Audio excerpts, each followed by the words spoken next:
Bonjour bien-aimés du Seigneur, je vous salue ce matin au nom puissant de Jésus. C'est une joie pour moi de pouvoir partager encore ce matin la parole de Dieu. C'est une grâce de pouvoir le faire. Quelle magnifique journée qui commence. Et nous allons le commencer avec cette méditation que j'ai tirée d'Éphésiens 2, versets 8 à 10. Aujourd'hui, nous allons parler du salut. Du salut, oui. Parce que c'est un sujet que beaucoup ignorent. De nos jours, beaucoup pensent qu'ils peuvent être sauvés à travers leurs œuvres. Et Paul s'est rendu compte de cela et il a amené des éclaircissements là-dessus, que j'aime beaucoup d'ailleurs. Aujourd'hui, tu vas entendre quelqu'un dire « Ah, je sais tel, il est parti au paradis.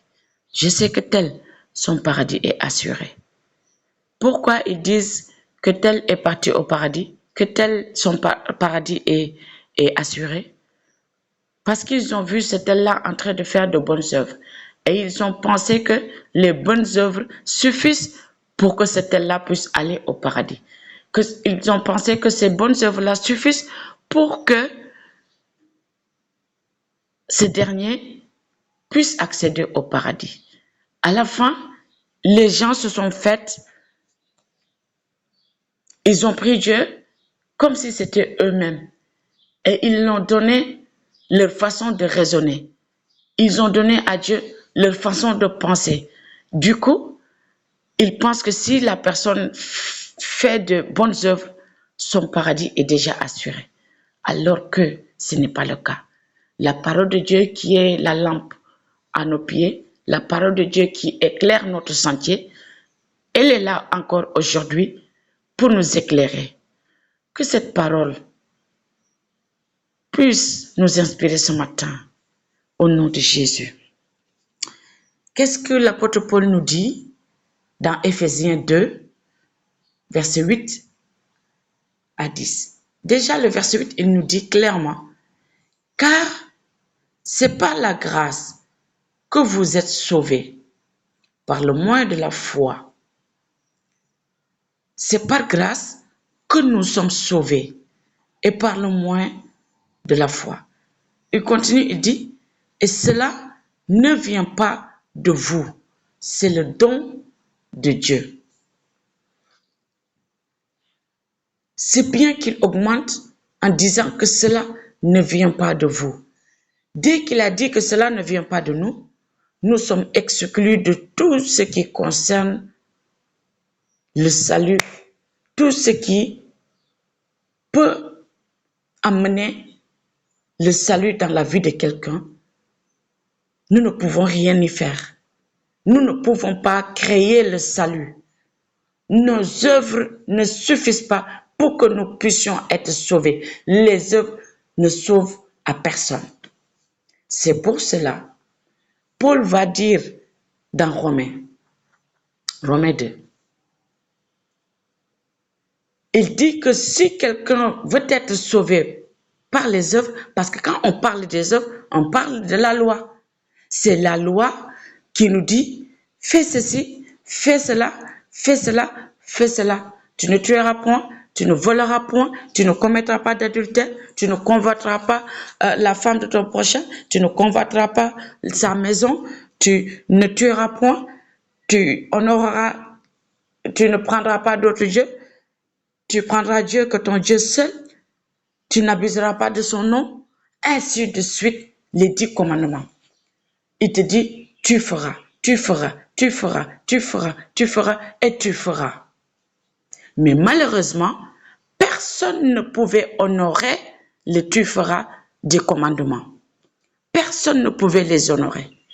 Et si on n'honore pas les 10 commandements, nous ne pouvons pas avoir le salut à travers la loi. Donc, il y a problème. Il y a problème.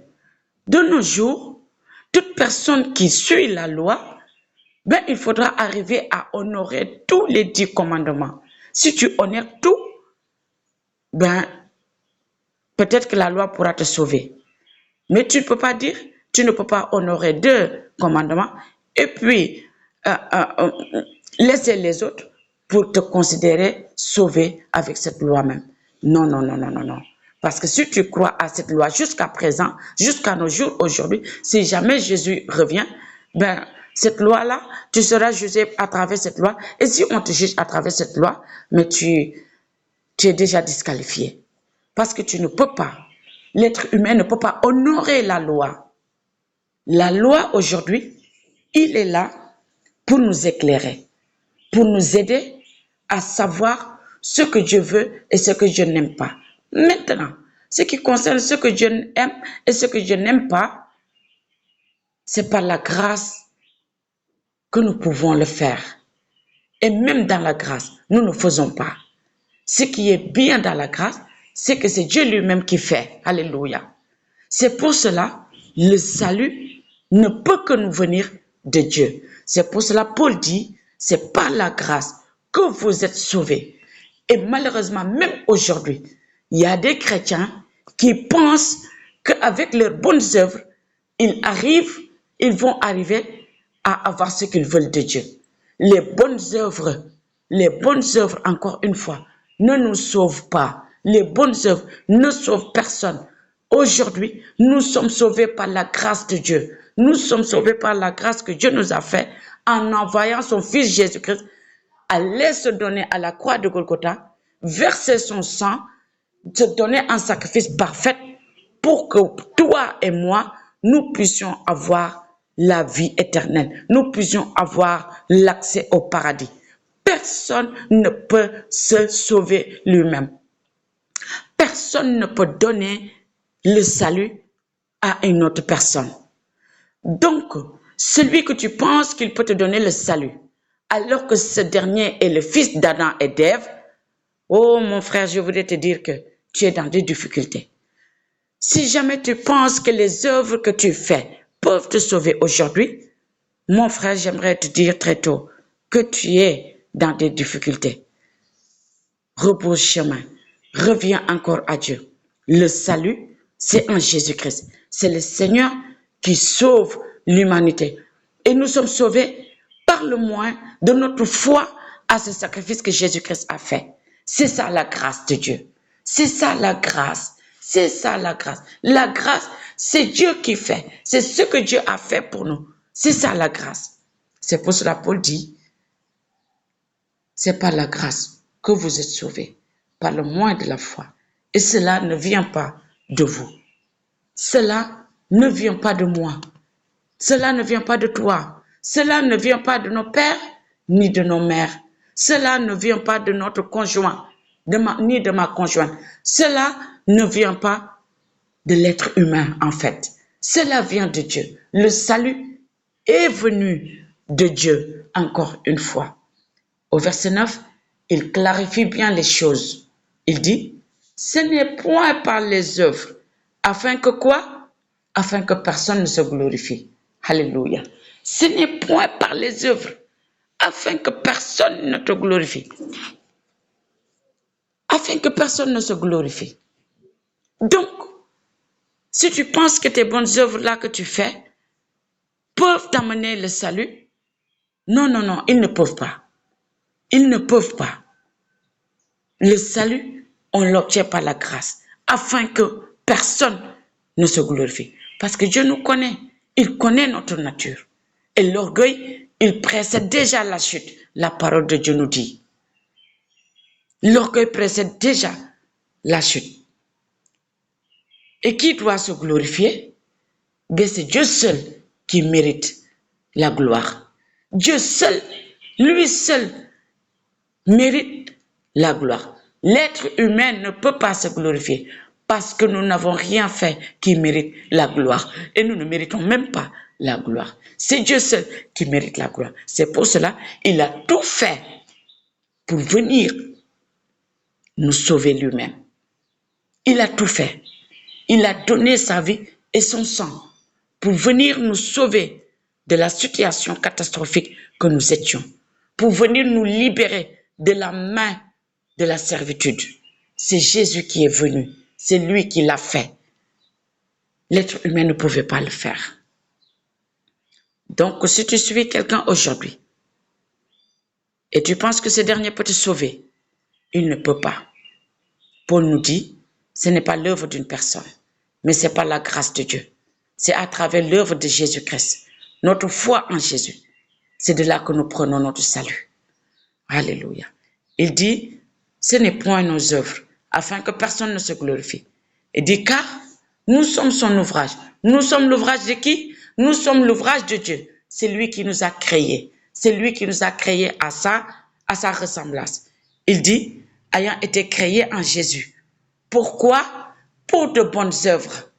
Voilà, nous arrivons maintenant aux bonnes œuvres que je parlais tout à l'heure même. Même à la fin, les bonnes œuvres que nous accomplissons, mais ce n'est pas nous qui les avons créées. La parole de Dieu dit, c'est Dieu lui-même qui les a créées, afin que, en acceptant le salut qu'il nous a donné, que nous puissions entrer directement dans ces bonnes œuvres. Parce que, en acceptant le salut de Jésus, en acceptant son sacrifice, nous devenons de nouvelles créatures. Nous devenons des citoyens célestes. Et les citoyens célestes, nous ne pouvons plus marcher comme avant. Donc, nous ne pouvons plus faire comme avant. Donc, Jésus a pris le soin de préparer pour nous des bonnes œuvres que nous allons accomplir après avoir accepté le salut de Dieu. Donc, toi, cher chrétien, qui penses que tes œuvres peuvent te sauver, mais il y a un problème. Pour que tu puisses entrer dans ces bonnes œuvres-là, il faut d'abord accepter le salut de Jésus-Christ. Il faut d'abord accepter le sacrifice de Jésus. Quand tu finis d'accepter le sacrifice de Jésus, maintenant tu peux entrer dans les bonnes œuvres que Jésus avait déjà préparées. Et là, les gens vont commencer à témoigner. Ne vous étonnez pas si les gens témoignent que les chrétiens sont bons.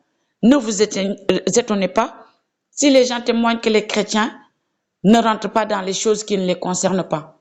Ne vous étonnez pas quand les gens témoignent que les chrétiens sont généreux. Ils aident les pauvres. Ils soutiennent ceux qui sont dans les difficultés. Ils pardonnent. Ne vous étonnez pas. Ces bonnes œuvres-là que nous accomplissons, la parole de Dieu nous dit qu'ils ont été déjà préparés par Jésus. Le Seigneur, il est merveilleux. Il est fort, notre Jésus. Il est fort. Il est fort.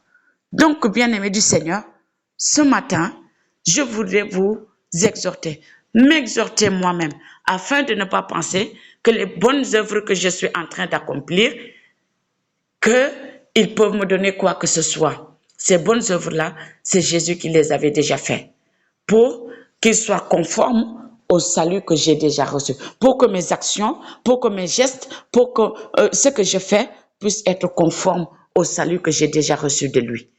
C'est tout simplement ça. Les œuvres ne peuvent pas sauver quelqu'un. Dis-le à ton prochain. Dis-le à quelqu'un qui est à côté de toi, même s'il est chrétien.